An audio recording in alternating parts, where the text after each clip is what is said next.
እውነትም ሩታዬ እውነት አላት። ለቤተሰቡ ለአባቱ እንደዚህ ሚዲያ እንዲወጣ የፈቀደ ሰው ጋር አብራ መኖር አለራሱ በጣም ጀግና ሴት ናት። እንዴት ተግባብታ እንደኖረችለት እኔ በጣም እያዘንኩ ነው። እንዴት እንደምትግባባ ማለት ነው። አመት መኖር ማለት አብርሽ ጋራ በድፍንቅር ውሃ ማንቆርቆር ነው የመሰለኝ።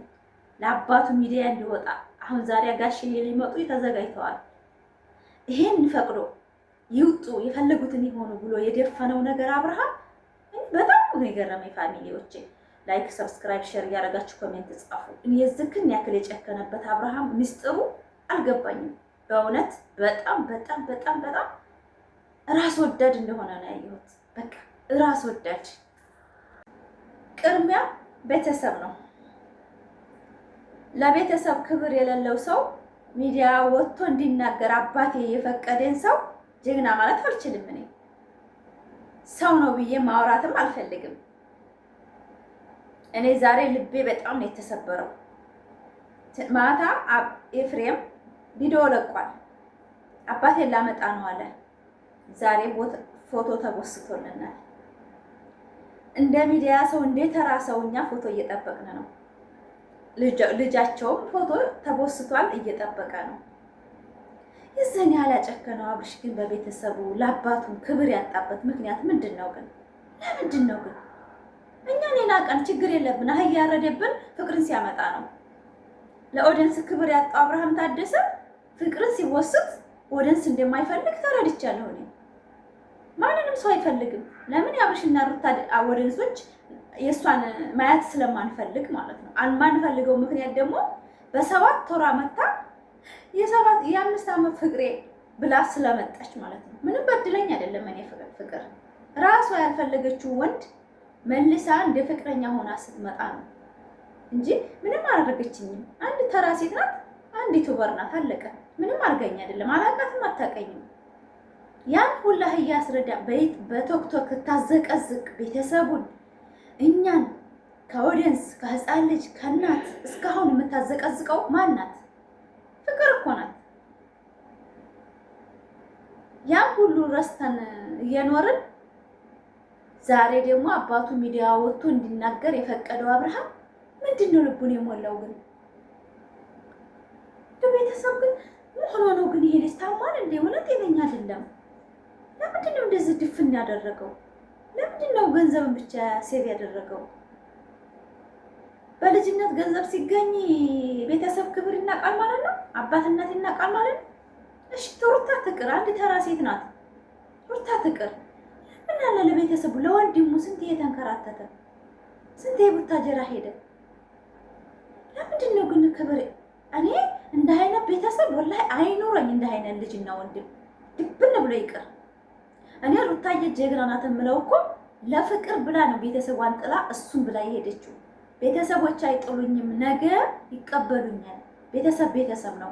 ፍቅርን ግን አንዴ ካጣሁት አይመለስም ብላ የሴትነት ማንነቷን ያሳየችን እኮ ሩታ። እንደዛ አይደለም።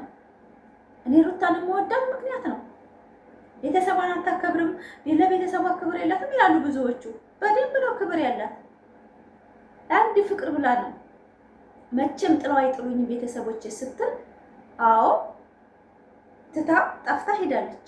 ያን ያደረገችው ደግሞ ቤተሰብ ነው። ማንኛችንንም ያሳለፍነው ህይወት ነው። ቤተሰብ ምንም ጣት ገማ ብሎ ቆርጦ ስለማይጥል ማለት ነው። ከባሏ ጋር እንዲሆነች ዘወር ብለው ራሳቸው ይቅርታ ጠየቋት። ይሄ ምንድነው? እናትና አባት አይቆርጥም። አብርሃም ግን የዚህን ያህል ድንስ ያለበት ነገር ገረመኝ። እኔ በጣም ገረመኝ። ዛሬውን ጋሽዬ ምን ሊሉን ነው? እኔ ወለት እንደኔ ጓጓ ሰው ካለ የዝክና ክራ አባቱ ወጥቶ ሚዲያ እንዲናገር የፈቀደው ምንድን ተበድሎ ነው? ምንድን ሆኖ ነው? ጨዋታ ነው፣ እያየን ነው። ድራማ ነው፣ እቃቃ ጨዋታ ነው። ቁም ነገር የለውም። ግን ለምንድን ሚዲያ እንዲወጡ ለፈቀደበት መልኩ ምንድን ነው እንደዚህ የጨከነውና የአእምሮ የተዘጋበት ምክንያት ሆኖ ነው? ግን ገረመኝ። እኔ ዛሬ በእውነት እኔ ፋሚሊዎቼ እኔ ቤተሰቦቼን የሚነካብኝ እኔን የፈለጉ ያልኩት በቤተሰብ በእናቴ በአባቴ በወንድሞቼ በእህቶቼ እንዲመጡብኝ ማንም ሰው አልፈልግም። ማለት ብዙ መስዋዕት ተከፍለው ነው ቤተሰቦቼ ያሳደጉን። ለቤተሰብ ዋጋ ክብር የሌለው ሰው ለማንም ክብር እንደማይሰጥ ነው ማለት ለማንም ሰው አንድ ሰው አንድ ቀን ይሳሳታል፣ የሰው እናት ይሳደባል። ሁለተኛ የደገመ ሰው ለኔ እንደ ሰው አልቆጥረውም። አንድ ቀን ሰው ይዘቀዝቃል። ከአንድ ቀን አልፎ 2-3 ቀን የሚዘቀዝቅ ሰው ህሊና የለውም። ቲክቶክ ላይ ጦርነት ከፍተዋል፣ ግን እነዛ አሞት እንደሌላቸው ነው ያየሁት። አሞት የላቸውም።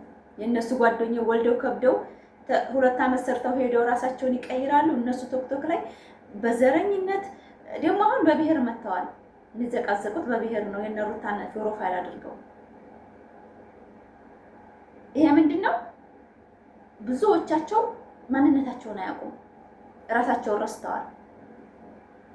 እና በጣም የሚያስጠላ ቪዲዮ ዛሬ ይመጣል ብዬ ነው የማስበው። ጋሽዬ የሚናገሩት ነገር ግን እኔ አሁንም ህዝቡን እኔ እንጃ ምን እንደሚሏቸው። እኔ ህዝብ በቃ ቢመጣም የሆነ ነገር ቢናገሩም በቃ ትልቅ ሰው አትሳደቡ። በቃ እውነት ተገደው ነው ሰው የሚሰሩት። ለእርቅ ነው እናውቃለን የሚሄዱት። ነገር ግን ሚዲያ እንዲወጡ እንደዚህ እሳቸው እስከሚመጡ የጠበቀበት መንገድ አብርሃም በጣም ነው እኔ ውስጥ የተሰበረው። በጣም እኔ እንጃ እኔ ጀግና ብዬ ባፌ የምመላበት አንደበትም የለኝም። ለአባቱ እንደዚህ ሚዲያ እንዲወጣ የፈቀደ ጀግና ማለት ነው። እኔ ለማንም ክብር አለው ብዬ አብርሃም አለቦታ ቦታ እንደሰጠሁት እኔ የተሰማኝ። ለቤተሰብ የማያከብር ሰው ቦታ አይሰጠውም። እየመረራችሁ ዋጡት። ኤፍሬም ወዶ አይደለም ወላሂ እንደዚህ በቃ የመጨረሻ ወስኜ ነው ብሎ የሄደው። አየው የሚቀየር አይደለም። እዚህ ጋር የሞላው ነገር አለ። በጣም ተሞልቷል በእውነት። ኧረ ሩታዬማ እውነትም እውነት አላት። እውነት አላት። የማይሰማ ሰው ጋር ነው እየኖረች ያለችው። በእውነት የማይሰማ ሰው